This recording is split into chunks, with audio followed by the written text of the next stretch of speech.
Hello friends. तो कैसे हैं आप सभी। स्वागत है आपका एक बार फिर से हमारे यूट्यूब चैनल ड्रीम आईएएस पे।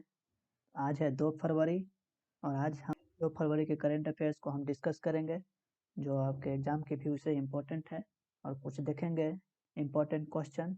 वीडियो अच्छा लगे तो लाइक और शेयर करिएगा और चैनल पे नए हैं तो सब्सक्राइब कर लीजिए और बेल आइकन ज़रूर दबाइए ताकि जब भी हम कोई नया वीडियो डालेंगे तो आपको पता चैनल के पास नोटिफिकेशन मिल जाएगा।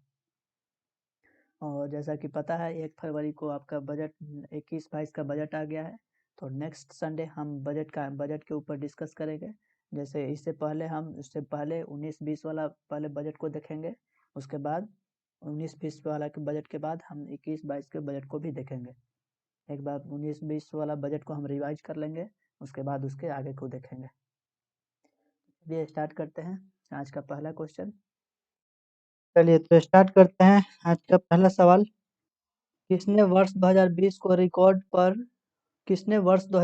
को सबसे खराब वर्ष के रूप में कहा है या सबसे खराब वर्ष के रूप में घोषित किया है? तो ये यूएन के द्वारा ये कहा गया है। जैसे कि पहले कल भी हम एक पढ़े थे ना, यूएन का एक संगठन था, यूएनईपी के बारे में पढ़े थे कल हम। उसी तरह से ये भी एक यूएन का एक संगठन है। यूएन वर्ल्ड टूरिज्म के द्वारा ये टूरिज्म को ये कन्वर्ट करता है, ये टूरिज्म पे ये काम करता है। यूएन द्वारा बताया गया है कि 2020 में टूरिज्म जो है ना 74% गिर गया है। पेंडेमिक की वजह से 74% टूरिज्म गिर गया है। इसी के अकॉर्डिंग देखा जाए तो 2009 में सिर्फ 4% ही गिरा था। इसी को देखते हुए एक इस 2020 को सबसे खराब वर्ष के रूप में घोषित किया गया है। वैश्विक पर्यटन पर ये पूरे विश्व पर ये जो है ना जांच करता है। वैश्विक पर्यटन के बाद कोविड-19 प्रकोप को रोकने के लिए लागू अंतर्राष्ट्रीय यात्रा प्रतिबंधों के कारण बड़े पैमानों का सामना करना पड़ा है। यानी कि बड़े मात्रा में जो है ना इसका नुकसान देखने को मिला है। चलिए देखते हैं दूसरा क्वेश्चन। पल्स पोलियो कार्यक्रम 2021 का पहला दौर किसके द्वारा शुरू किया गया? तो ये प्रेसिडेंट ऑफ इंडिया के द्वारा शुरू किया गया है, राष्ट्रीय सांख्यिकी कार्यालय। इसमें कहा गया है, इसमें पोलियो को खत्म करने के लिए एक टीकाकरण अभियान चलाया गया है। President launches pulse polio programme. ये 5 साल से कम बच्चों को दिया जाता है, जो भारत में 1988 में विश्व स्वास्थ्य सभा द्वारा ये प्रस्ताव पारित किया गया था। और 1995 से हम लोग हर वर्ष इसके रूप में मनाते आ रहे हैं। हर वर्ष हम लोग इसके पोलियो के रूप में कुछ ना कुछ इसको रोकने के लिए अभियान कुछ ना कुछ चलाते रहते हैं। पोलियो की बात करें तो ये पहली बार जो है यूरोप और यूएसए में महामारी के दौरान ये देखा गया था। पोलियो एक लंबे समय से चल रहा है। ये रोग जो है ना रीढ़ की हड्डी और श्वसन पक्षाघात के कारण बनता है।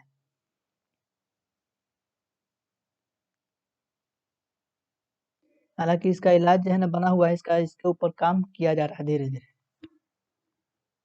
चलिए देखते हैं क्वेश्चन नंबर 3। ई स्पोर्ट्स के लिए भारत की पहली आभासी अकादमी किसके द्वारा स्थापित की जाएगी? तो ये आयुष के द्वारा किया जाएगा। कोई ज्वाइन किया है क्या?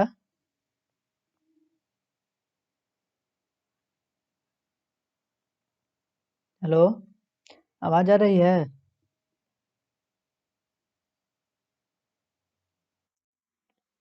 आवाज नहीं जा रहा है?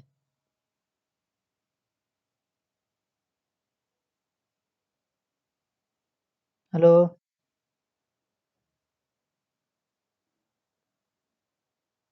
हेलो।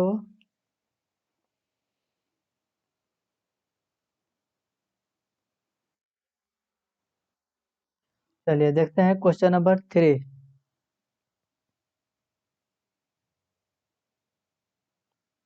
ई स्पोर्ट्स के लिए भारत की पहली आभासी अकादमी किसके द्वारा शुरू किया गया है? तो ये आसूस के द्वारा शुरू किया गया है। ये एक मोबाइल कंपनी है। ये एक आसूस एक मोबाइल कंपनी है जो रोज R R O G academy जो शुरू किया गया है। ये ऑनलाइन गेमिंग के थ्रू ये खेला जाएगा। जो ऑनलाइन गेमिंग खेला जाता है उसके ऊपर ये काम करने के लिए बोला है। ये एक ताइवान की कंपनी है। जो अभी भारत में इसके लिए एक कंपनी स्थापित किया जाएगा। ROG एकेडमी के द्वारा ये खोला जाएगा। ये एक मोबाइल कंपनी है। चलिए देखते हैं क्वेश्चन नंबर 4। आयुष्मान भारत महात्मा गांधी स्वास्थ्य बीमा योजना किस राज्य ने शुरू किया है? तो ये शुरू किया गया है राजस्थान के द्वारा। तो ये आपका सही आंसर। सीएम या राजस्थान के सीएम अशोक गहलोत द्वारा ये लॉन्च किया गया। ये नया फेज है। ये नया फेज है जो केंद्र सरकार के अंतर्गत आता है। Ayushman Bharat Mahatma Gandhi health insurance scheme. इसके अंतर्गत 1 करोड़ 10 लाख फैमिली को स्टेट के अंदर बेनिफिट हेल्थ में इंश्योरेंस के लिए किया जाएगा। ये योजना राज्य के 1 करोड़ 10 लाख परिवारों को स्वास्थ्य बीमा का लाभ देगा।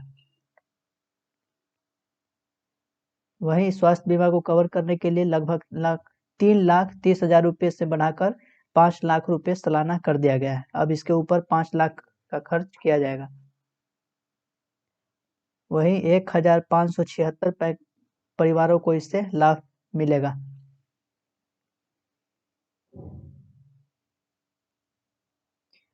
इस योजना शुरू करते हुए गहलोत सरकार ने कहा है कि लगभग 1,800 करोड़ रुपए इस पर खर्च किए जाएंगे।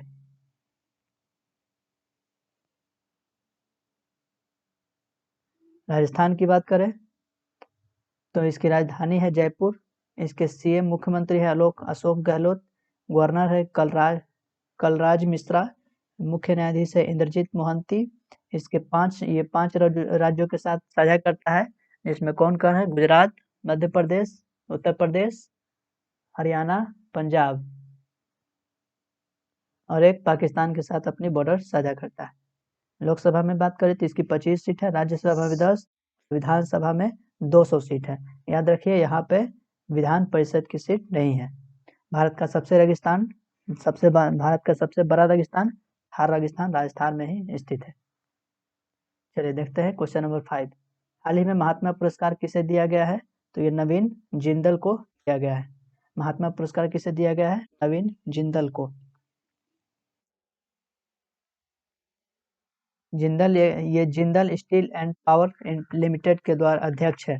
नवीन जिंदल को सोमवार को कोविड-19 महामारी से लड़ने के में समुदायों और स्वास्थ्य प्रशासन का समर्थन करने के लिए दिया गया है। ये मानवता के नाम पर ये दिया जाता है। मानवता के रूप में ये कोविड-19 में लड़ाई के दौरान ये जो है ना बहुत बड़ा भूमिका निभाए थे, उसके अकॉर्डिंग इन्हें जो है ना ये पुरस्कार दिया गया है। Question number 6। 1 फरवरी 2021 को किन्होंने दिल्ली हाट में आदि महोत्सव का उद्घाटन किया? तो ये वाइस प्रेसिडेंट ऑफ इंडिया थे, भारत के उपराष्ट्रपति द्वारा दिल्ली में हाल ही में 1 तारीख को आदि महोत्सव का उद्घाटन किया गया है। Vice president to inaugurate national tribal festival Aadi Mahotsav on February 1, 2021 at Delhi Haat. ये आदि मानव के लिए इस तरह से जो है ना ये महोत्सव किया जाता है। इसमें कई प्रकार के तरह के दिखाया जाता है। ये उद्घाटन उपराष्ट्रपति द्वारा किया गया है। आदि महोत्सव ये 15 फरवरी तक चलेगा। ये जनजातीय मामलों के मंत्रालय द्वारा ने कहा है। जनजातीय मामलों के मंत्रालय ने ये कहा है। आदिवासी आदिवासी ये जिसमें संस्कृत, शिल्प, भोजन और वाणिज्य की आत्मा का एक उत्सव है, जो हाल ही में 2017 में इसकी शुरुआत की गई थी।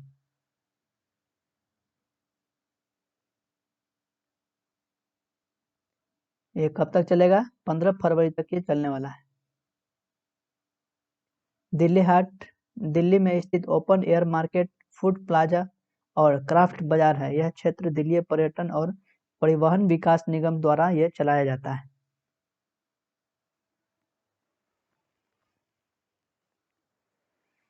देखते हैं क्वेश्चन नंबर 7। भारतीय तटरक्षक बल किस दिन अपना स्थापना दिवस मनाएगा? तो ये 1 फरवरी को मनाया जाता है। तटरक्षक बल 1 फरवरी को मनाया जाता है। इस बार ये इसका 45वां था। 45वां स्थापना दिवस इस बार मनाया गया है। India coast guard to celebrate 45 raising day today. की शुरुआत हुई थी 1977 में। 1977 में इसकी शुरुआत किया गया था। इसके अलावा और बात करें तो 156 जहाज और 62 विमान के साथ ये चौथा सबसे बड़ा तटरक्षक वाला राज्य तटरक्षक बन गया है। इसकी स्थापना हुई थी 1978 में। इसका पहली बार मनाया गया था 1978 में। इसका अगर बात करें इसके फाउंडेड की तो 1 फरवरी 1977 को ये स्थापना हुआ था। ये मिनिस्ट्री ऑफ डिफेंस और के द्वारा इसका हेडक्वार्टर है न्यू दिल्ली। इसके डायरेक्टर जनरल है कृष्णा स्वामी नटराजन। इसके ये याद रखिएगा, ये इसके महानिदेशक कौन है, डायरेक्टर जनरल कौन है? कृष्णा स्वामी नटराजन। इंडिया कोस्ट गार्ड के महानिदेशक कौन है? कृष्णा स्वामी नटराजन। चलिए देखते हैं क्वेश्चन नंबर 8। महाराष्ट्र कर्नाटक सीमावाद संघर्ष आणि संकल्प नामक पुस्तक का विमोचन कौन किया है? तो ये उद्धव ठाकरे द्वारा किया गया है, जो महाराष्ट्र के सीएम है। महाराष्ट्र के सीएम उद्धव ठाकरे द्वारा अभी हाल ही में संघर्ष आणि संकल्प नामक एक पुस्तक का विमोचन किया गया है, जो महाराष्ट्र और कर्नाटक के सीमा विवाद के ऊपर इस पुस्तक में कहा गया है। जो कर्नाटक में जो मराठी लोग रहते हैं, कर्नाटक में जो मराठा भाषा के क्षेत्र में जो लोग रहते हैं, उनको पुनः महाराष्ट्र में शामिल करने का ये वचन इसमें दिया गया है। ये मुख्यमंत्री उद्धव ठाकरे और राष्ट्रवादी कांग्रेस पार्टी एनसीपी के नेता शरद पवार ने कहा है। एक बार फिर से बताते हैं, जो कर्नाटक में जो मराठी भाषी के लोग जो रहते हैं, उनको पुनः जो है ना महाराष्ट्र में शामिल करने के लिए कहा गया है। देखते हैं क्वेश्चन नंबर 9। किस मंत्री ने स्वैच्छिक वाहन परिमार्जन नीति का प्रस्ताव पारित किया है? तो ये फाइनेंस मिनिस्टर वित्त मंत्री द्वारा किया गया है। वित्त मंत्री अभी कौन है? निर्मला सीतारमन, जो हाल ही में 1 फरवरी को अपना बजट 21-22 का बजट लॉन्च किया है। ये बजट में ही कहा गया है। बजट 2021 में फाइनेंस मिनिस्टर सीतारमन ने अनाउंस किया है कि न्यू व्हीकल स्क्रैप पॉलिसी, मतलब कि इसमें कहा गया है कि जो 15 साल पुराने गाड़ी जो भी गाड़ियां 15 साल पुराने की है, जो भी गाड़ियां 15 साल पुराने हैं, वो गाड़ी को खुद जो गाड़ी वाले हैं वो गाड़ी अपना खुद जो है ना कबाड़ी में जाकर डाल देंगे। इससे क्या होगा कि सरकार द्वारा उस व्यक्ति को मदद किया जाएगा, मतलब कि आगे जो भी वो गाड़ी लेना चाहता है उसमें उसकी कुछ हेल्प किया जाएगा। तो इसी के तहत ये स्वैच्छिक वाहन परिमार्जन नीति का प्रस्ताव पारित किया गया है। चलिए देखते हैं क्वेश्चन नंबर 10। हाल ही में 8वें भारत अंतर्राष्ट्रीय रेशम मेले का उद्घाटन किसने किया है?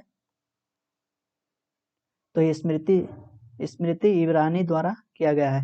श्रीमती स्मृति ईरानी के द्वारा ये मेले का उद्घाटन किया गया है। यह मेला कब तक चलने वाला है? 31 जनवरी से 4 फरवरी तक ये चलता है मेला। इस मेला का आयोजन 31 फरवरी से 4 फरवरी तक होने वाला है। ये भारत का सबसे बड़ा रेशम मेला माना जाता है। और वहीं बात करें तो भारत दूसरा सबसे सिल्क उत्पादन करने वाला कंट्री है।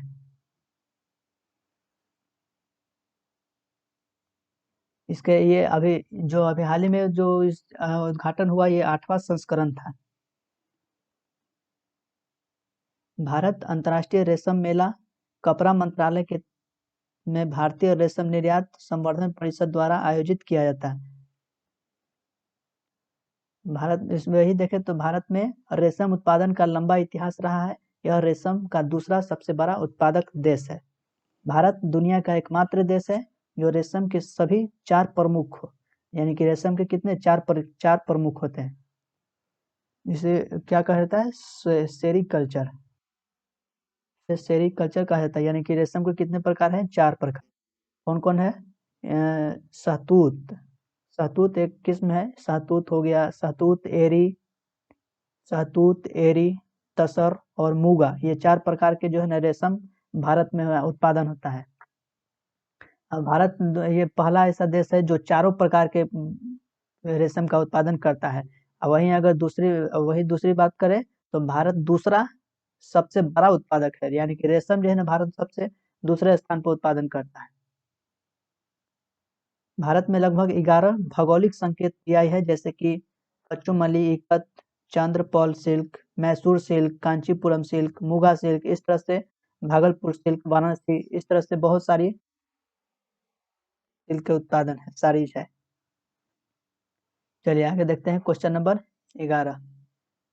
किस देश ने भारत के सतलुज जल विद्युत निगम को अपने देश में पनबिजली परियोजना प्रदान करने को कहा है? तो ये नेपाल द्वारा कहा गया है। नेपाल द्वारा भी है। नेपाल के पीएम ने अभी हाल ही में ये नेपाल के पीएम ओपी शर्मा ओली, जिन्होंने अभी कहा है कि भारत और नेपाल के द्वारा जो पनबिजली परियोजना जो चल रहा है ना सतलज नदी पे विद्युत निगम को अपने देश में लाने के लिए बोला गया है। भारत ने नेपाल के सतलुज जल विद्युत निगम को 679 मेगावाट का जो प्रोजेक्ट चल रहा है, अरुण हाइड्रो पावर जो प्रोजेक्ट चल रहा है, उसमें अपना योगदान देने के लिए बोला है। मतलब कि इस बिजली जो है लेने के लिए नेपाल के द्वारा बोला गया है।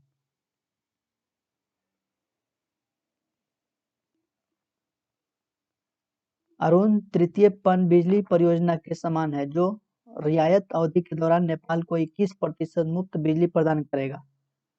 इसमें जो बिजली बनने के बाद जो है ना नेपाल को भी इसमें प्रदान किया जाएगा। 21% नेपाल इसका यूज करेगा।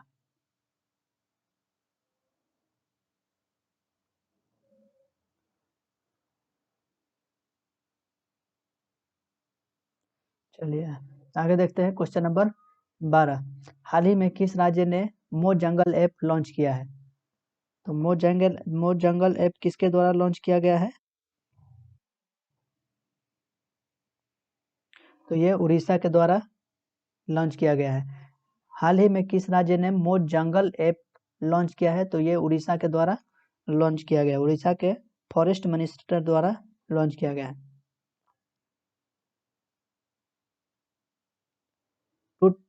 To apps of forest department launch, यानी कि 2 जो है ना एप्लीकेशन लॉन्च किए हैं, मोबाइल एप्लीकेशन, जिसका फॉरेस्ट मिनिस्टर द्वारा इसका कहा गया है कि नो योर फॉरेस्ट लैंड, यानी कि अपनी जो है ना अपनी जंगल भूमि को जानने की, इससे लोगों को जानने की में जानकारी मिलेगी। इसीलिए इस चीज को जंगल ऐप को लॉन्च किया गया है, ताकि लोगों को जो है ना अपनी जमीन के बारे में पता चल जाए, कितना जो है ना कहाँ तक जंगल फैला हुआ है। मोबाइल एप्लीकेशन वन और पर्यावरण विभाग के मंत्री विक्रम केसरी अरुख द्वारा लॉन्च किया है। तो ये आपसे एग्जाम में पूछा जा सकता है कि फॉरेस्ट मिनिस्टर कौन है वहां के, उड़ीसा के? तो मंत्री विक्रम केसरी अरुख। मंत्री कौन है? विक्रम केसरी अरुख, जिसके द्वारा ये मोबाइल एप्लीकेशन लॉन्च किया गया। वहीं उड़ीसा की बात करें तो उड़ीसा की स्थापना हुई थी 1 अप्रैल 1936 को। उड़ीसा की स्थापना हुई थी 1 अप्रैल 1936 को। इसकी राजधानी है भुवनेश्वर। मुख्यमंत्री है नवीन पटनायक। गवर्नर है गणेशी लाल। इससे पहले भी हम इसके उड़ीसा के बारे में पढ़ा चुके हैं। तो आप बताइएगा कि नवीन पटनायक के पिताजी कौन है, जिनके बारे में हम पहले भी पढ़ा चुके हैं। तो आप कमेंट करके बताइएगा कि इनके पिताजी का नाम क्या है। गवर्नर कौन है? गणेशी लाल। मुख्य न्यायाधीश JS मुरलीधर। लोकसभा में 21 सीट है, राज्यसभा में 10 और विधानसभा में 147 सीट।